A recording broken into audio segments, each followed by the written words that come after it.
Complete कर लेते हैं, ठीक है।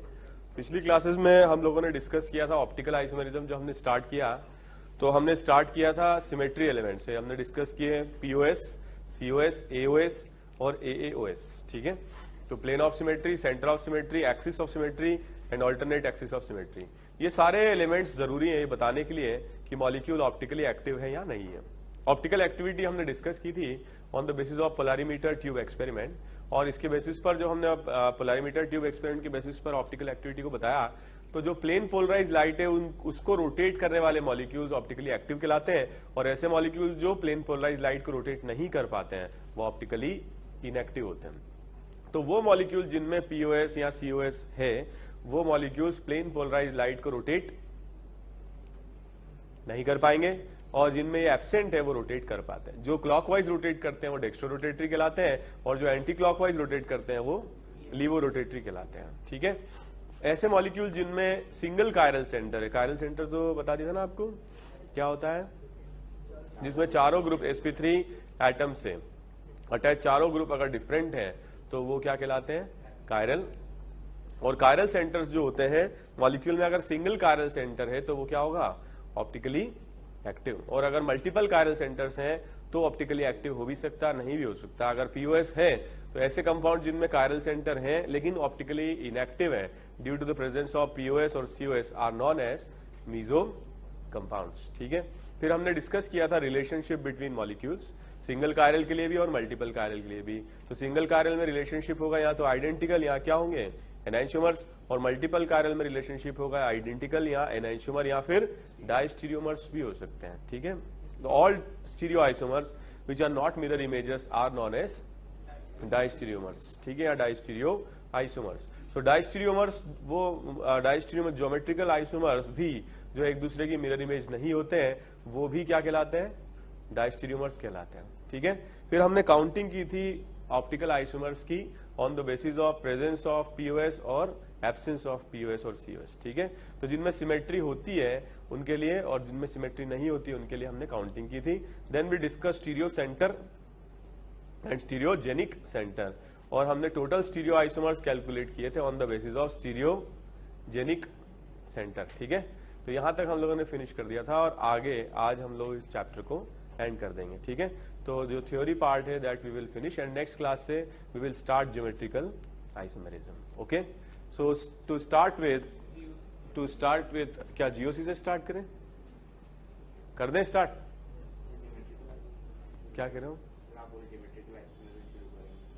ज्योमेट्रिकल आइसोमेरिज्म तो कंप्लीट हो ही चुका है ना पहले, मैंने कब कहा, अभी बोला, ओह आई एम सॉरी। मैं बोल रहा था कि एक दो टॉपिक बचे हुए हैं वो अपन कंप्लीट कर लेते हैं, नेक्स्ट क्लास से हम लोग जीओसी स्टार्ट कर देंगे, ठीक है। सो एक इंपॉर्टेंट चीज बतानी थी आपको, एपीमर्स।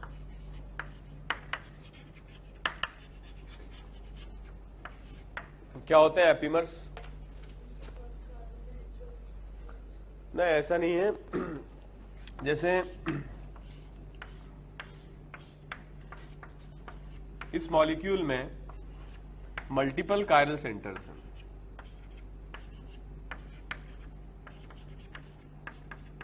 इस ए मॉलिक्यूल में, इनमें अगर अपन देखें तो दूसरा एक मॉलिक्यूल में बनाता हूं,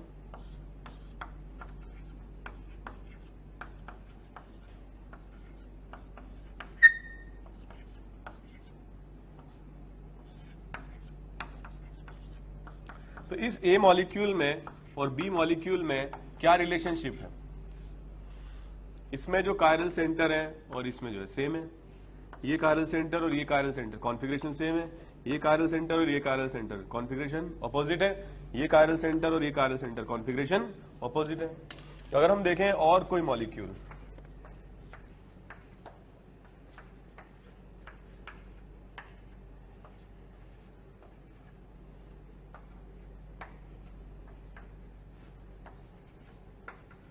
सी मॉलिक्यूल, तो ए और सी में क्या रिलेशन है, ए में और सी में ये कायरल सेंटर सेम है, ए में और सी में कायरल सेंटर सेम है, ये ऑपोजिट है और ये सेम है। ऐसे मल्टीपल कायरल सेंटर वाले मॉलिक्यूल जिनमें सिर्फ और सिर्फ एक ही कायरल सेंटर के कॉन्फ़िगरेशन का डिफरेंस हो, वो कहलाते हैं एपीमर्स। मतलब ए और बी में रिलेशनशिप क्या होगा, दे आर डायस्टीरियोमर्स, मगर ये एपीमर्स नहीं होंगे क्योंकि दो डिफरेंट कायरल सेंटर्स हैं। समझ में आया? तो वो स्टीरियो आइसोमर या वो डायस्टीरियोमर जिनमें सिर्फ एक कायरल सेंटर का डिफरेंस हो मल्टीपल कायरल में, वो कहलाते हैं एपीमर्स। समझ गए? सो ए और बी में क्या रिलेशनशिप है, डायस्टीरियोमर्स। ए और सी में क्या रिलेशनशिप, डायस्टीरियोमर्स तो है ही ना ये, लेकिन स्पेसिफिक टाइप के डायस्टीरियोमर हैं जिसमें सिर्फ एक कायरल कार्बन डिफरेंस है और इसीलिए इनको हम क्या बोलते हैं, एपीमर्स। मतलब diastereomer is a global term while epimer is a local term. समझ में आया? मतलब all epimers are diastereomers but all diastereomers are not epimers. समझ में आ गया? नोट कर लीजिए।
ठीक है, तो हम डिस्कस करते हैं anomers.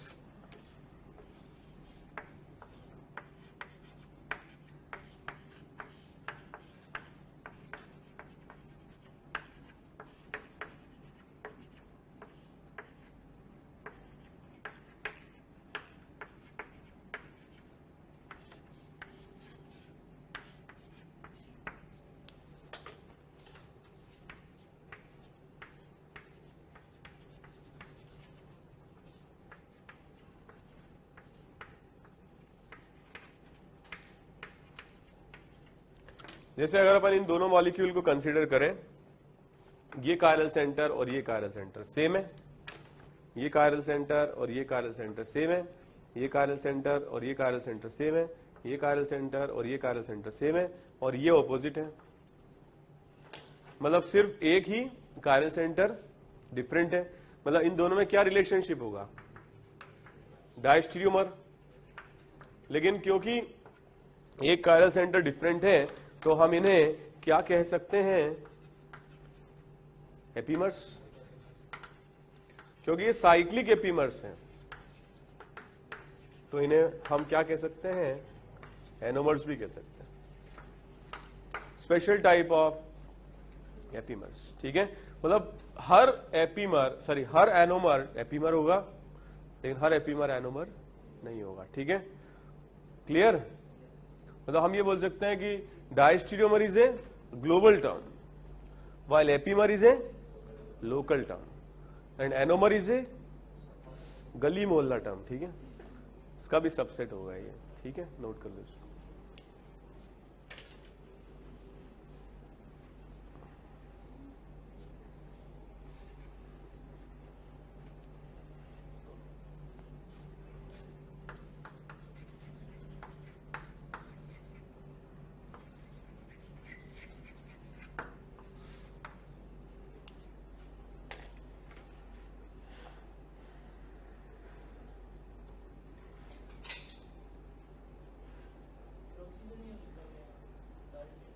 Oxygen chiral centre. Oxygen से क्या 4 डिफरेंट ग्रुप जुड़े हैं क्या? तो दोनों 2 लोन पेयर अलग होंगे क्या? ये लोन पेयर और ये लोन पेयर अलग होंगे क्या? तो फिर कायरल कैसे होगा?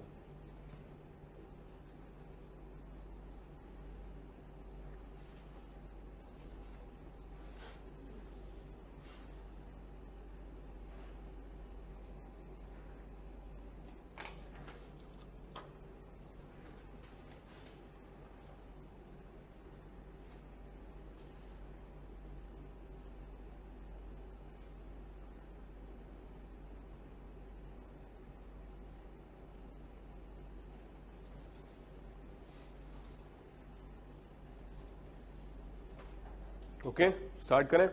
थ्रियो एंड एरिथ्रो, इस तरीके के मॉलिक्यूल जिनमें आमने सामने वाले ग्रुप्स डिफरेंट होते हैं, मगर जो सिमिलर ग्रुप्स हैं वो सिमिलर साइड में होते हैं। जैसे अगर आप देखोगे तो ये और ये दोनों कायरल सेंटर्स हैं, जो डिसिमिलर ग्रुप्स हैं वो आमने सामने हैं, और जो सिमिलर है वो आमने सामने है। ये क्या है? सिस टाइप का है। अगर ये इस तरीके का कॉन्फ़िगरेशन हम बना लें, ये डिसिमिलर ग्रुप सामने सामने, for example CH3 ethyl, PH methyl, similar होने चाहिए, सेम नहीं होने चाहिए। और जो सिमिलर वाले ग्रुप्स हैं वो अपोजिट साइड में है। क्लियर? तो ऐसा जो कॉम्बिनेशन आता है फिशर का, उसे क्या बोलते हैं? एरिथ्रो। और ऐसा जो आता है उसे क्या बोलते हैं? थ्रियो। टी समझ रहे हो ना? T for trans and T for threo. समझ गए? इसका उल्टा हो जाएगा एरिथ्रो। ठीक है, कॉपिया लो।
ओके, लिख लिया? अरे लिख लिया? इतना सन्नाटा क्यों है भाई? आप समझ में नहीं आ रहा कि आप लोगों को? आप लोग इतने सारे हो, इतनी मतलब क्लास में कोई जवाब ही नहीं, कोई क्वेश्चन ही नहीं पूछता है, कोई बस लिखते जाते हो आप लोग। राइटिंग सुधारना है क्या? फिर राइटिंग सुधारना है क्या? ऑर्गेनिक क्या करने आए हो? बस जो बोलता हूँ लिखते जाते हो, कोई क्रॉस क्वेश्चनिंग नहीं करता है, कोई कुछ पूछता नहीं है। सब समझ में आ जाता है?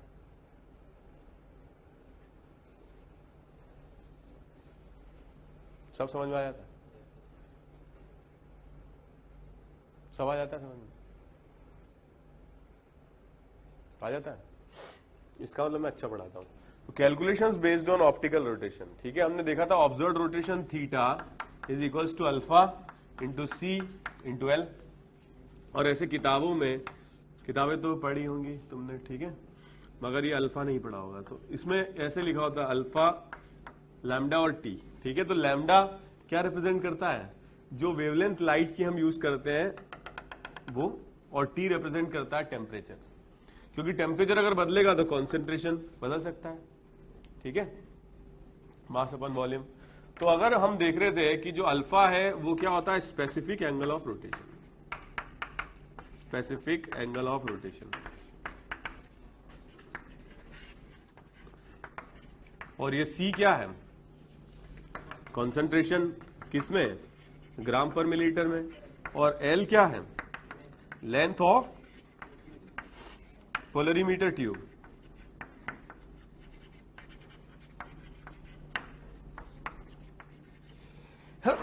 डेसीमीटर में। समझ में आया? तो जब जब क्या होगा, जब जब जब जब सॉल्यूशन में जब जब सी और एल चेंज होगा, थीटा चेंज होगा। समझ में आया? लेकिन अल्फा कांस्टेंट रहेगा, because alpha is a specific angle of rotation. ठीक है? तो जब जब सॉल्यूशन में क्या होता है, चेंज होता है सी और एल, तो जो भी चेंज आता है वो थीटा में आता है, अल्फा में कोई चेंज नहीं आता है। ठीक है, नोट करो।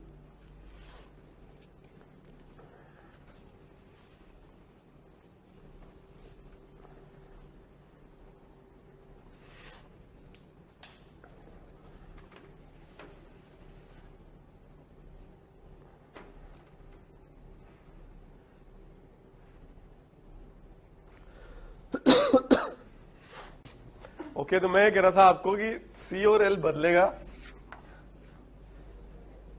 तो ही थीटा बदलेगा, और सी से हम ये कैलकुलेशन कई बार आया।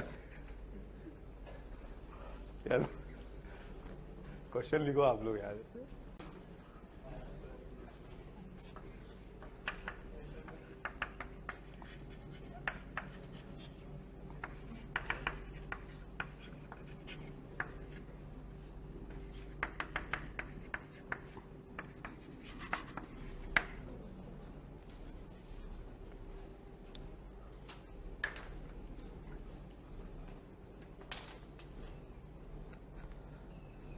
और लेंथ ऑफ ट्यूब 30 डेसीमीटर दिया, बहुत लेंथी ट्यूब है, ऐसे यूजुअली होते नहीं है, 2-3 डेसीमीटर तक ही होते हैं। थीटा दिया हुआ, अल्फा हम कैलकुलेट कर सकते हैं, कितना होगा theta on C into L, कितना होगा प्लस 20.1 इंटू 30, कितना हो जाएगा 6.67 डिग्री। क्या है प्लस, तो जो नेचर ऑफ सॉल्यूशन है, क्योंकि थीटा प्लस में आ रहा है, तो नेचर ऑफ सॉल्यूशन क्या है, डेक्स्ट्रोरोटेटरी। ठीक है, या डी। ऐसे क्वेश्चन पूछे जा सकते हैं, नोट करिए। If the length of the tube is doubled, if the length of tube is doubled and concentration is made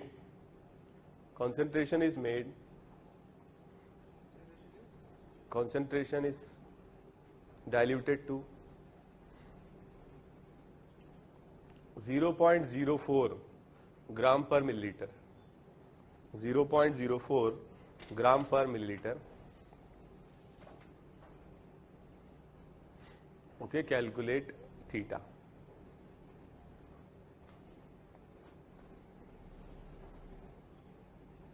Calculate theta.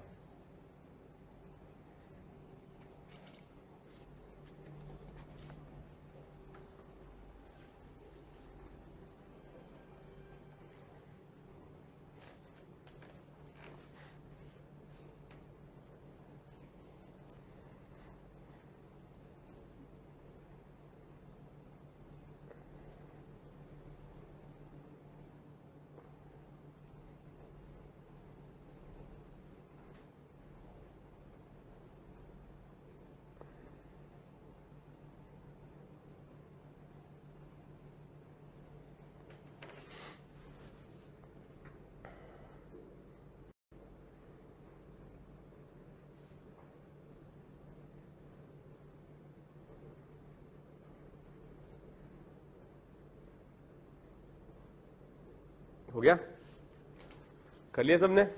इस क्वेश्चन में थीटा हम निकालेंगे कैसे, alpha into C into L. Alpha कितना है, ये चेंज नहीं होगा, क्या हो जाएगा 6.67।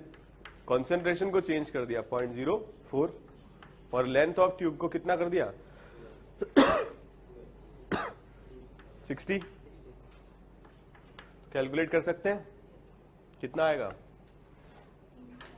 16.008008, बहुत सारे जीरो आ गए।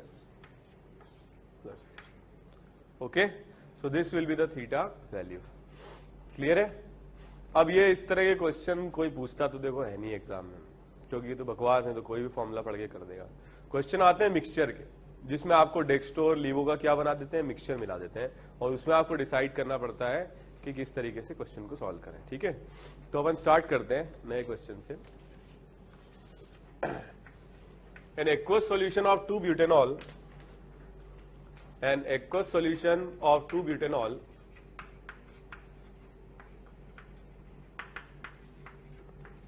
with concentration 0.01 gram per milliliter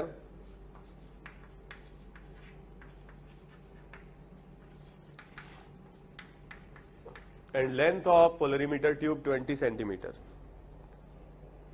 and length of polarimeter tube 20 centimeter. ठीक है, the observed theta is plus 10 degree, the observed theta is plus 10 degree.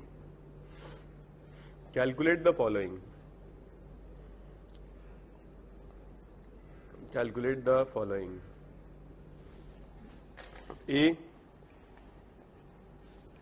Alpha for dextroform, alpha for dextroform. B, if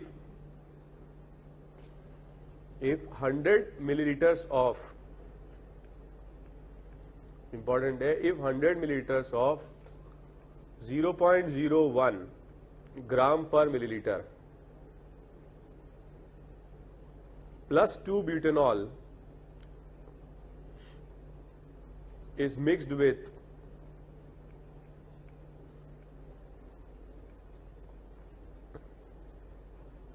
200 milliliters of 0.01 gram per milliliter minus 2 butanol, calculate theta.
कर लिया।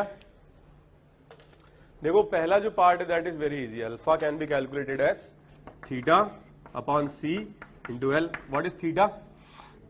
Plus 10 divide by 0.01 into 2।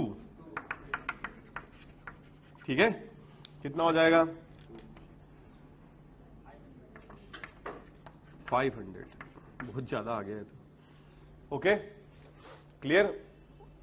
अब 100 millilitres of 0.01 ग्राम पर millilitre plus को मिलाया, मतलब mass of plus कितना आया?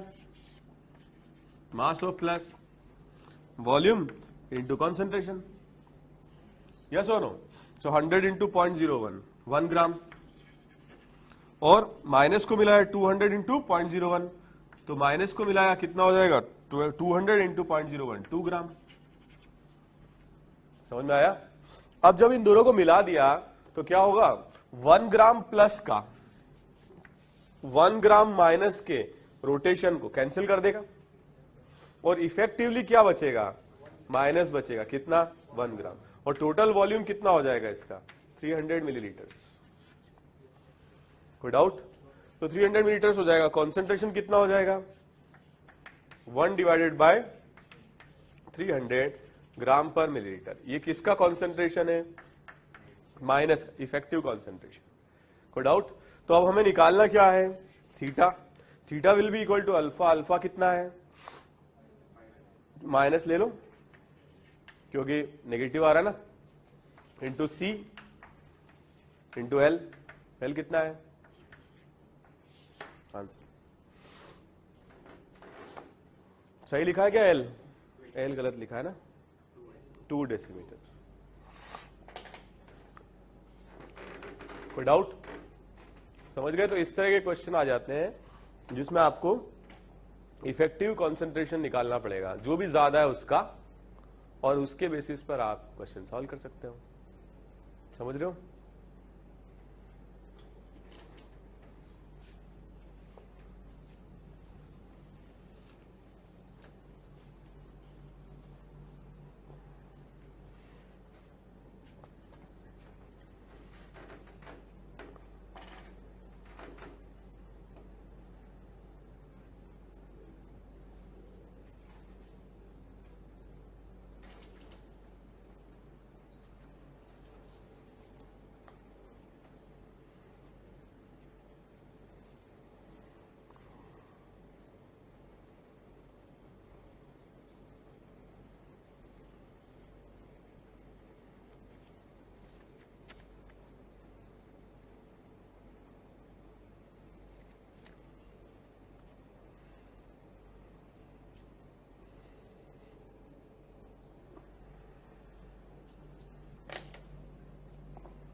Okay, start करें। अब देखो ऐसा एक लास्ट टर्म और है जिसपे क्वेश्चन आ सकते हैं, एनेंशियोमेरिक एक्सेस।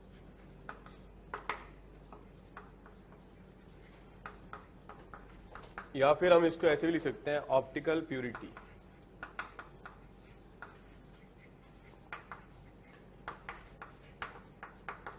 ठीक है, जैसे यहां पर क्या था, 100 ग्राम था प्लस और 100 ग्राम था नेगेटिव, मतलब -2 ब्यूटेनॉल। तो अगर अब ऐसा हो जाए कि हम परसेंटेज में इसको एक्सप्रेस करें पहले, जैसे मान लो कि D जो है ये 100% और L क्या है, 0% है, तो ये प्योर D होगा। अगर प्योर D होगा तो कुछ एनेंशियोमर मिक्स, मतलब कुछ एनेंशियोमर मिक्सचर बनेगा क्या, कुछ रेसमिक मिक्सचर बनेगा क्या, बनेगा क्या, 0% होगा। और एक एनेंशियोमर दूसरे के परसेंटेज से कितना ज्यादा है, यही क्या कहलाता है, एनेंशियोमेरिक एक्सेस।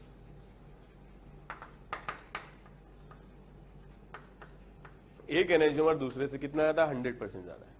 अगर यहां पर मान लीजिए 80% हो, अगर किसी मिक्सचर में 80% दी है और 20% एल है, तो इसका 20 इसके 20 के रोटेशन को कैंसिल कर देगा, तो रेसमिक मिक्सचर का परसेंटेज कितना बनेगा, 40। समझ में आया। और ये इससे कितना ज्यादा है, 60% क्या होगा, एनेंशियोमेरिक एक्सेस। मान लो ये है 60 और ये क्या है 40, तो ये 40 इसके 40 के रोटेशन को कैंसिल कर देगा और रेसमिक मिक्सचर कितना होगा, 80%। तो ये इससे ज्यादा कितना है, एनेंशियोमेरिक एक्सेस कितना है, 20%। बचा हुआ 20% ही तो ऑप्टिकल एक्टिविटी प्रोड्यूस करेगा, नहीं समझे। जैसे अगर ये 50 है और ये भी 50 है तो क्या होगा, ये पूरा 100% होगा और ऑप्टिकल प्यूरिटी तो 0 हो गई। इसको क्या बोलेंगे, एनेंशियोमेरिक एक्सेस को ऑप्टिकल प्यूरिटी भी बोलते हैं। जो ये है, एक एनेंशियोमर दूसरे से जो जितना ज्यादा होगा वही तो ऑप्टिकली प्योर होगा। That will be the cause of optical activity in the solution. For example उल्टा हो जाए, जैसे ये 30 हो जाए और ये क्या हो जाए, 70 हो जाए, तो क्या होगा, ये क्या हो जाएगा, 40%। ठीक है, आई एम सॉरी, ये रेसमिक मिक्सचर कितना हो जाएगा, 60%, और इसका 40% ऑप्टिकली एक्टिव होगा, वही इसकी प्यूरिटी होगी। But this time the solution will not be dextro rotatory, it will be levo rotatory. ठीक है, अगर आपको ये परसेंटेज के टर्म्स में नहीं दिया हो, मास के टर्म्स में दिया हो, डी का मास इतना, एल का मास इतना है, डी के मोल्स इतने, एल के मोल्स इतने, डी का मास इतना, एल का मास इतना, डी का जो भी है फलाना रेशियो इतना, एल का रेशियो इतना है, तो आप क्या करोगे, एनेंशियोमेरिक एक्सेस हम फॉर्मूले से भी निकाल सकते हैं ऐसे, mod of D minus L upon D plus L into 100, where small D and small L represents the masses or moles or percentage of dextro and levo. मास है तो मास, मोल से तो मोल्स, रेशियो तो रेशियो, परसेंटेज तो percentage, कुछ भी use कर सकते हैं यहाँ पर, जैसा भी क्वेश्चन में दिया हो. Clear? So this will represent the percentage of mixture which is optically active. समझ में आया? समझ में आया कि नहीं? अगर रेसमिक मिक्सचर है पूरा 100%, तो इसकी वैल्यू क्या आ जाएगी? 0 आ जाएगी. रेसमिक मिक्सचर का कैसे निकालोगे परसेंटेज? रेसमिक मिक्सचर का परसेंटेज कैसे निकालोगे? 100 माइनस एनेंशियोमेरिक एक्सेस. यस और नो? क्लियर? समझ गए? नोट कर लो इसको.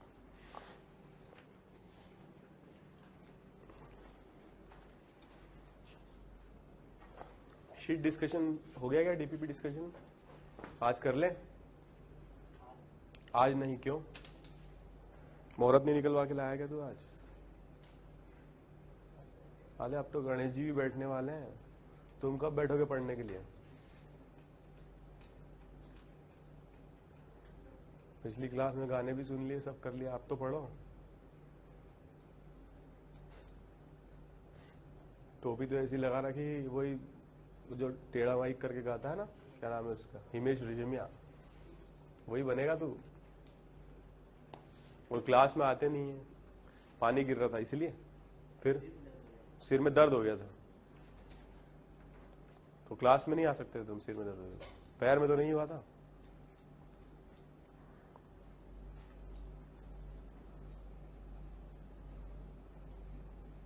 मालिश की भी फैसिलिटी है बाहर.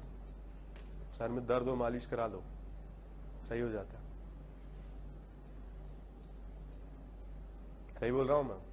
है बाहर है, इधर ईटूस की इधर इस तरफ. चलोगे अभी कराने? दर्द हो गया सर में तो नहीं आए, कमाल कर दिया तूने. क्लास छूट गई, उसका क्या है? कौन जिम्मेदारी लेगा उसकी? कोई नहीं लेगा.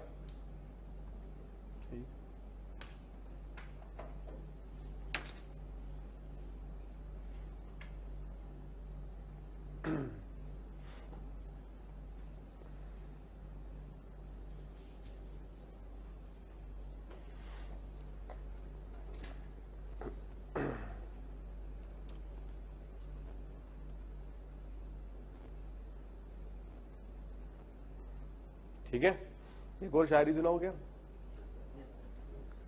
पागल के दो पीछे पागल,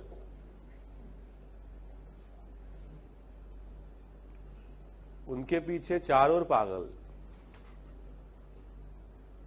उनके पीछे 8 और पागल, उनके पीछे 16 और पागल. हंस क्या रहे हो? सिमेट्री देखो पागलों में, सिमेट्री देखो. आगे बढ़ते हैं. जीपी बन रही है. ओके, तो आज अपन नया टॉपिक स्टार्ट कर ही लेते हैं. ठीक है, तो खुश तो बहुत हो गए तुम भाई. नया टॉपिक स्टार्ट हो रहा है. नया टॉपिक स्टार्ट करते हैं, general organic chemistry. Why to waste time? Okay, general organic chemistry. General organic chemistry basically क्या है? हार्ट है. हार्ट जानते हैं ना?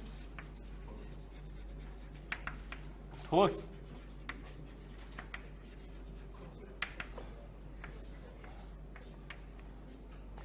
हार्ट वो है जिसपे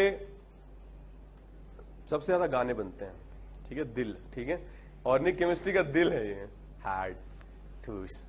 ओके, तो दिल है. अगर ये नहीं, इसको समझ डाला तो ऑर्गेनिक जिंगल आला. ठीक है, तो इससे अपन स्टार्ट करेंगे किससे? कॉन्जुगेशंस. ठीक है, और कॉन्जुगेशन जो है बेसिकली वही कॉज है सबकी सरदर्दी का.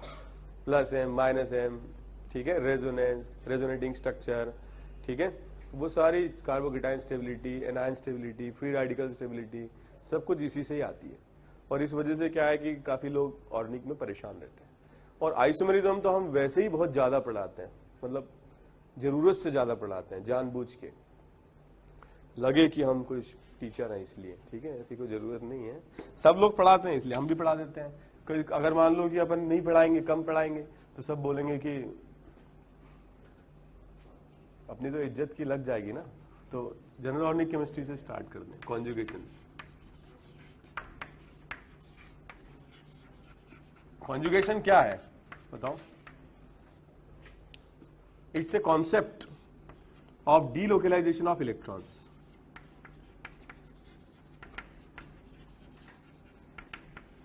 It's a concept of delocalization of electrons, and this delocalization will always impart or provide stability.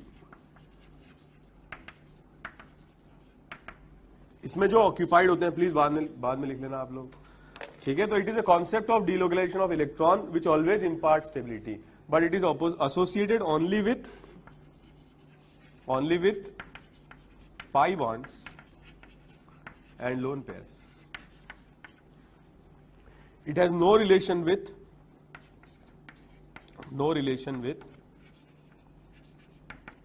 with what? Sigma bond. ठीक है. अब ये क्या होता है, कैसे होता है, ये हम डिस्कस करते हैं, ठीक है. कोई लिखेगा नहीं, सुनेंगे आप लोग, ठीक है. जैसे मान लो एक बहुत बेसिक मॉलिक्यूल से, बहुत बेसिक स्ट्रक्चर से मैं स्टार्ट करता हूं इसको.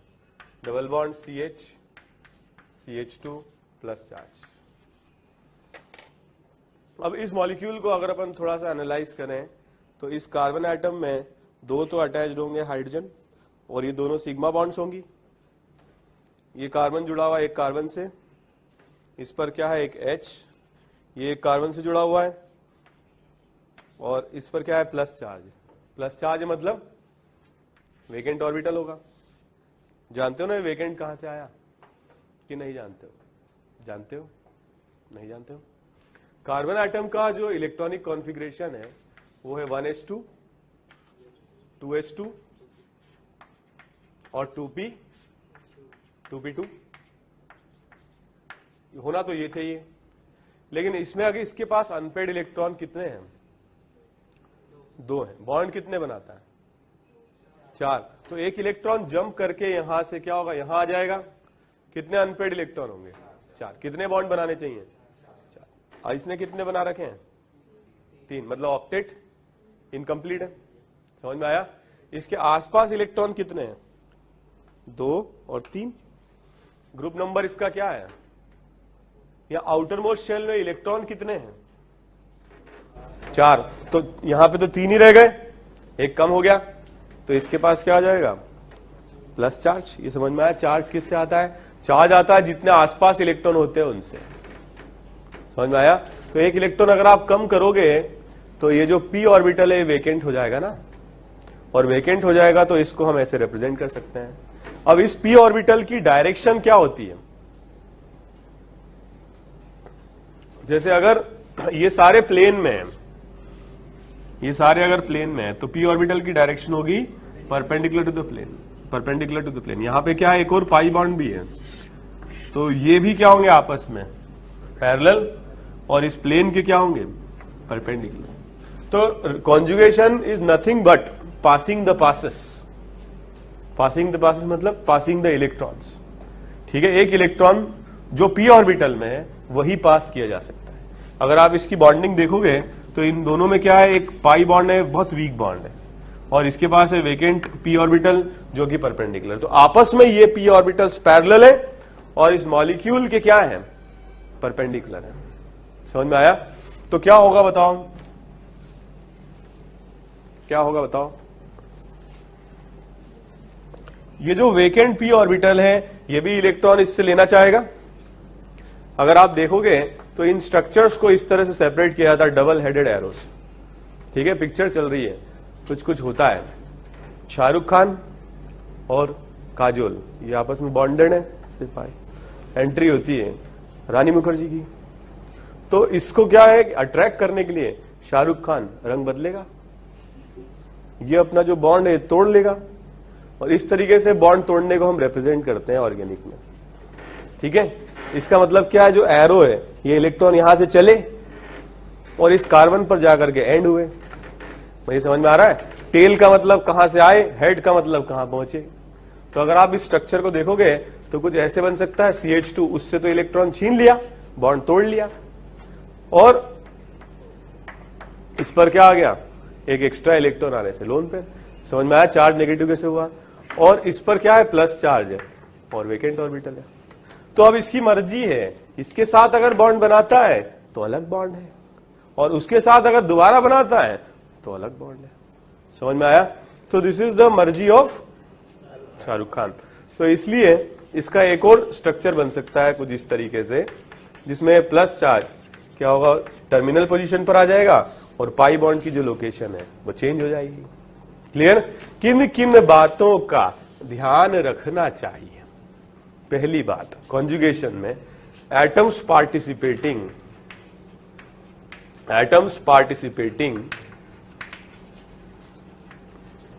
शुड बी प्लेनर, एक ही प्लेन में होने चाहिए।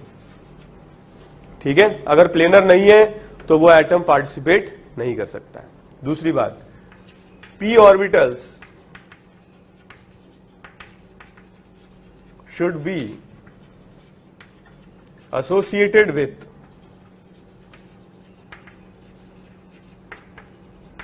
ईच एटम, हर एक एटम के पास क्या होने चाहिए, p ऑर्बिटल्स होने चाहिए।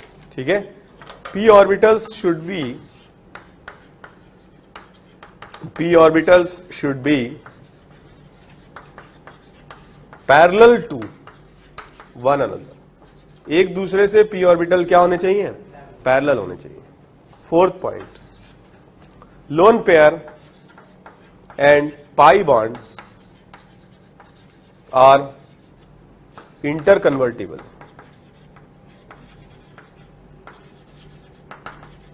तो लोन पेयर पाई में और पाई लोन पेयर में क्या हो सकता है, कन्वर्ट हो सकता है। समझ में आया। नो पार्टिसिपेशन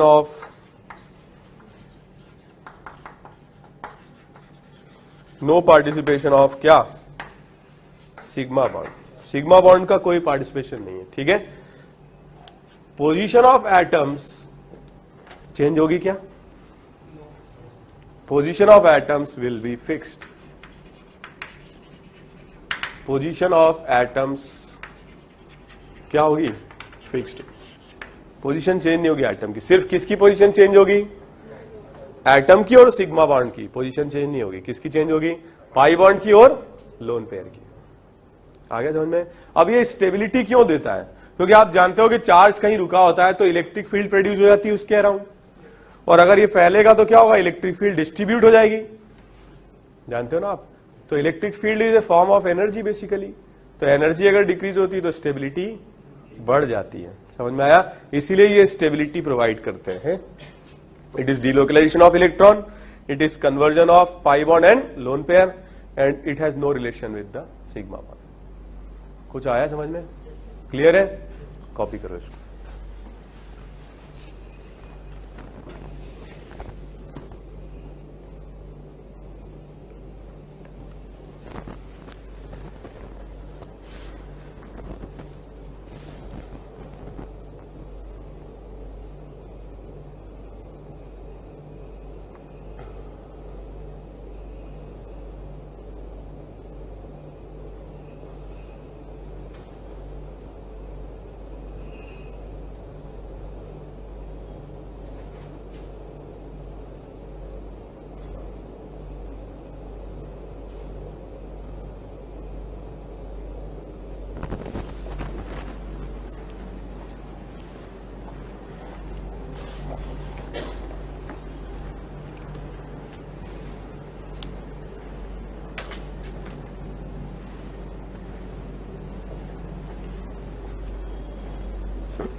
अब तो कुछ कुछ समझ में आ रहा होगा। आइसोमेरिज्म कुछ आया समझ में। आप कह रहे थे कि पहले हवा नहीं लगी थी, एसी बंद कर दिया क्या? वो खरीद लो ना अब, 40 और 20 रुपए वाले पंखे। 40 रुपए वाले ऐसे ऐसे करते रहना, 20 वाले में गर्दन हिला लेना, ऐसे कमजोर हो गए। मिटा दो इसको।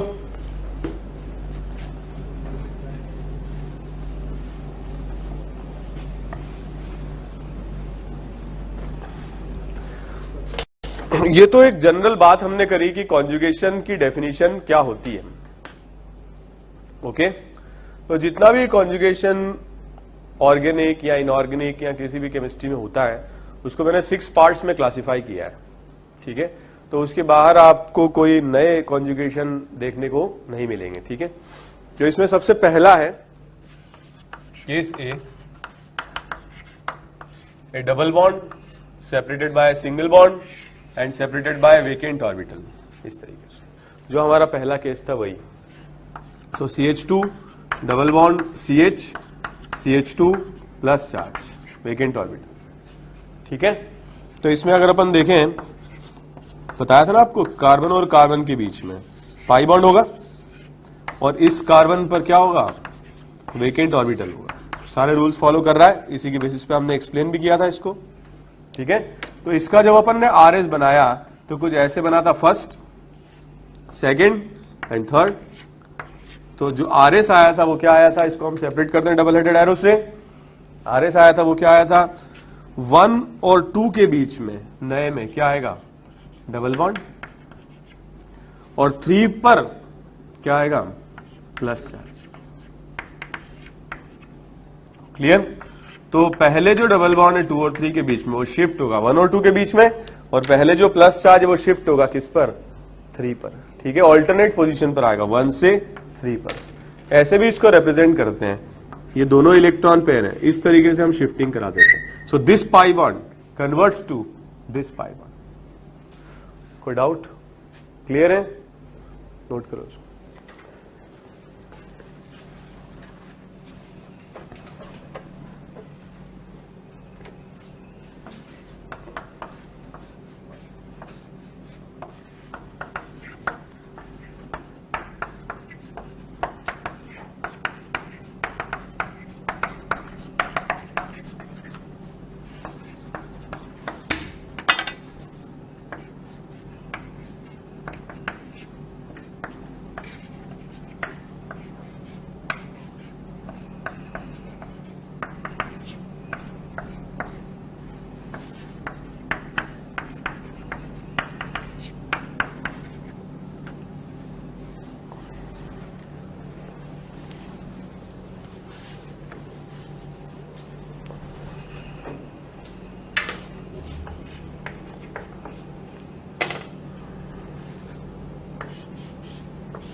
इन सबके रेजोनेटिंग स्ट्रक्चर्स बनाओ सारे।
फर्स्ट कर लिया सबने?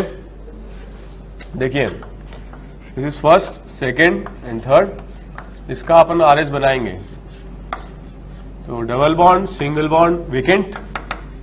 तो डबल बॉन्ड आएगा कहां पर? 1 और 2 के बीच में, और प्लस कहां पर आएगा? 3 पर। ओके,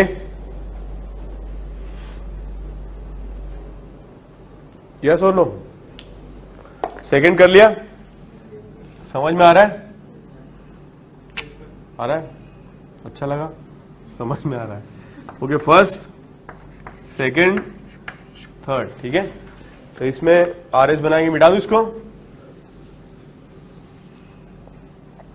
तो जो प्लस चार्ज है वो कहां पर आएगा?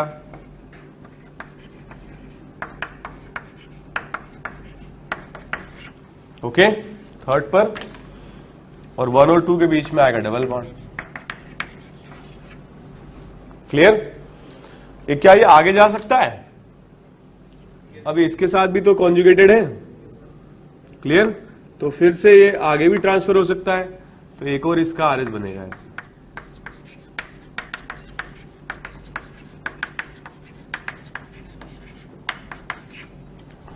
कोई डाउट?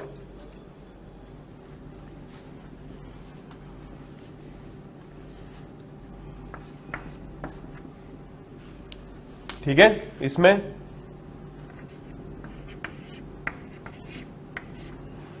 ठीक है, क्या होगा? फर्स्ट और सेकंड के बीच में डबल बॉन्ड, और थर्ड पर आ जाएगा प्लस चार्ज। ओके, कोई डाउट? समझ में आ रहा है? क्या फाड़ के क्या देख रहा है? यही तो समझा कर लिया ना खुद से? हाँ, यस सर बोलो ना, फिर ऐसे बोलो हाँ आ गया। एक बार तो एक स्टूडेंट जब भी उससे पूछता था कि आ गया समझ में, तो ऐसे करता था। अब मुझे ही नहीं समझ में आता था कि क्या बोल रहा है, कुछ बोलता ही नहीं था। आ रहा है समझ में? इसका क्या मतलब है बताओ। ओके, इसमें फोर्थ क्वेश्चन, मिटा दो इसको। लिख लिया? फोर्थ बना लिया?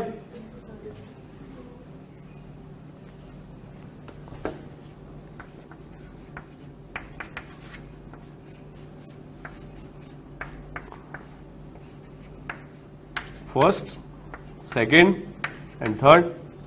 तो जो डबल बॉन्ड है वो आ जाएगा 1 के और 2 के बीच में, और थर्ड पर आ जाएगा प्लस चार्ज। ठीक है, फिर ये आगे ट्रांसफर होगा या नहीं? इसके साथ भी कॉन्जुगेटेड है।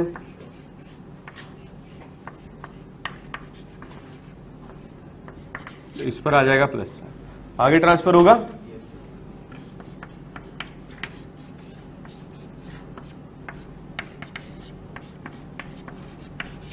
ठीक है, आगे ट्रांसफर होगा।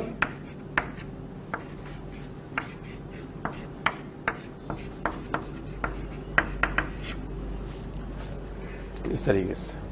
कोई डाउट तो नहीं है? फिफ्थ क्वेश्चन,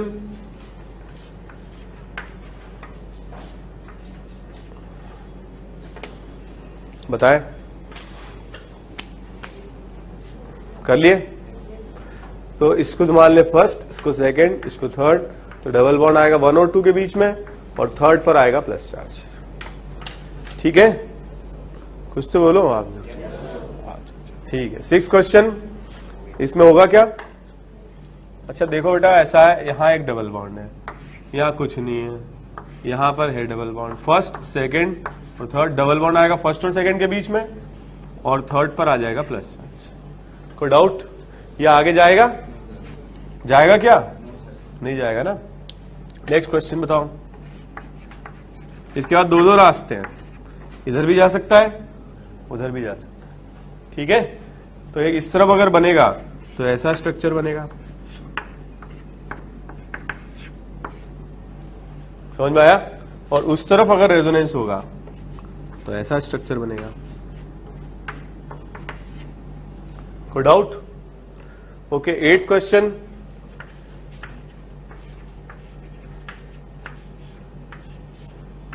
वन और 2 के बीच में आ जाएगा डबल बॉन्ड, और थर्ड पर आ जाएगा प्लस चार्ज।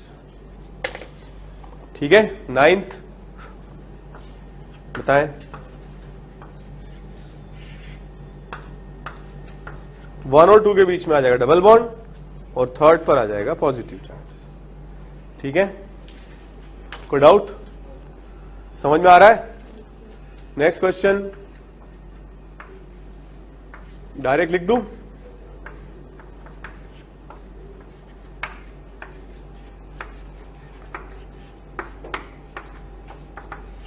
कोई डाउट?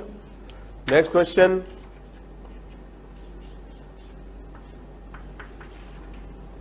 ठीक है, एक लास्ट क्वेश्चन इसमें और करें, 2 क्वेश्चन करें।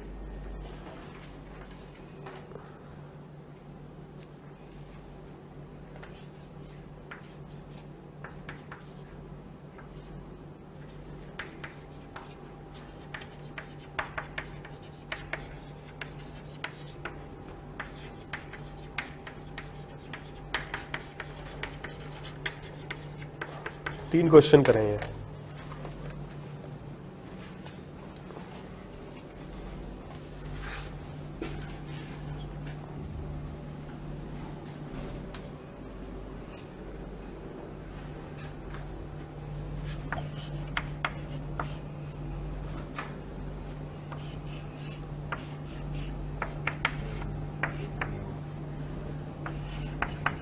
इसका बनेगा क्या?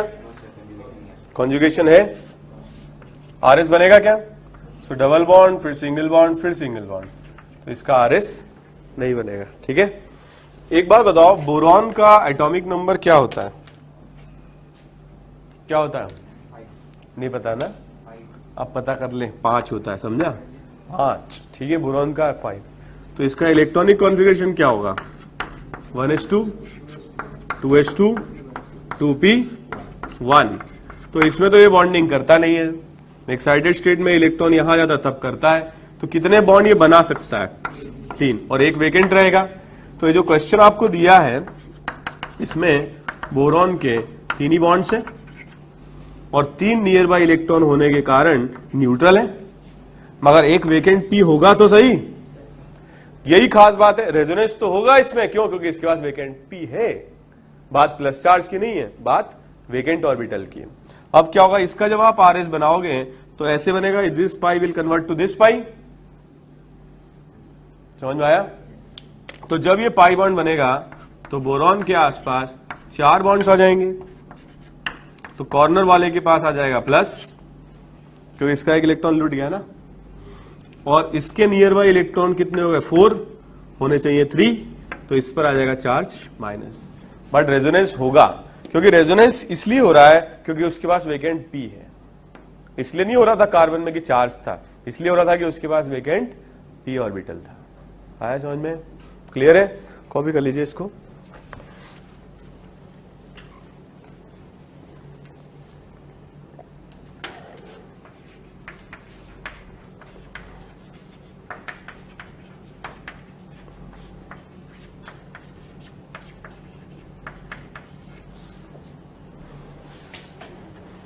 ओके, NH3 प्लस, इसमें होगा क्या रेजोनेंस?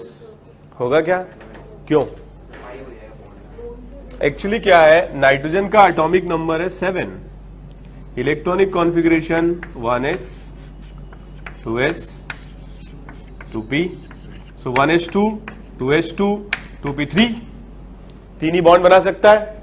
चौथा बना लिया इसने, coordinate bond lone pair donate करके, तो आसपास इलेक्ट्रॉन हो गए 4, इसीलिए उस पर प्लस आ गया। होने चाहिए थे 5 होने चाहिए थे, 4 हो गए, तो इसलिए चार्ज आ गया। मगर कोई वेकेंट ऑर्बिटल नहीं है क्या? इसलिए वो पार्टिसिपेट नहीं कर सकता, 5 बॉन्ड्स नहीं बना पाएगा ये। समझ में आया? तो इस केस में आप पता चला आपने ऐसे रेजोनेंस बना दिया, not possible. Clear? Already 4 bonds बने हुए, उससे ज्यादा नहीं बन पाएंगे। जो भी मैंने आज पढ़ाया आप लोगों को रिवाइज करके आइएगा आप लोग। नेक्स्ट क्लास में एक्सटेंड करेंगे इसको। नेक्स्ट क्लास में हम फोकस करेंगे सिर्फ कॉन्जुगेशन पर। मैं आपको बता दूं सीक्वेंस, नेक्स्ट कॉन्जुगेशन के बाद हम डिस्कस करेंगे रेजोनेंस हाइब्रिड, रेजोनेंस एनर्जी, ठीक है, और उसके बाद हम लोग डिफाइन करेंगे plus M and minus M effect and its application on the stability of carbocation, free radical, carbanion and all. ठीक है, फिर हम डिस्कस करेंगे aromatic, non aromatic, anti aromatic, फिर हम डिस्कस करेंगे hyperconjugation plus H minus H effect, फिर हम डिस्कस करेंगे प्लस आई माइनस आई, फिर हम डिस्कस करेंगे एसिड बेस, और लास्ट में हम पढ़ेंगे टॉटमर्स। ओके, तो दैट विल एंड है वो SIR, तो वो एसिड बेस में ही आएगा ना। SIR is an effect which is used to explain the strength of acids, and SIP is the effect which is used to explain the strength of base. So वो तो उसी के अंदर ही इंक्लूडेड है। एंड ये heat of combustion, heat of hydrogenation, comparison, ये सब +H -H में आएगा। सो मतलब ये कुछ 8 लेक्चर्स का प्रोग्राम है, and then we are going to start the reaction mechanism. ये बेसिक मेहनत है, मतलब मजदूरी है, और इसको कर डाला तो मतलब फिर आगे ऑर्गेनिक जिंगल आना है, मतलब ठीक है। आपको रिएक्शन मैकेनिज्म में फिर प्रॉब्लम नहीं आएगी अगर आप ये बेसिक्स समझ लेते हैं, तो फिर प्रॉब्लम नहीं है। तो 8 लेक्चर और झेलो, फिर उसके बाद you will find yourself at a very comfortable position, फिर आपको अच्छा भी लगने लगेगा, ठीक है। और फिर ये भी नहीं बोलोगे आप लोग समझ में नहीं आया लेकिन अच्छा लगा, ऐसा भी नहीं बोलोगे आप लोग, ठीक है। Thank you very much.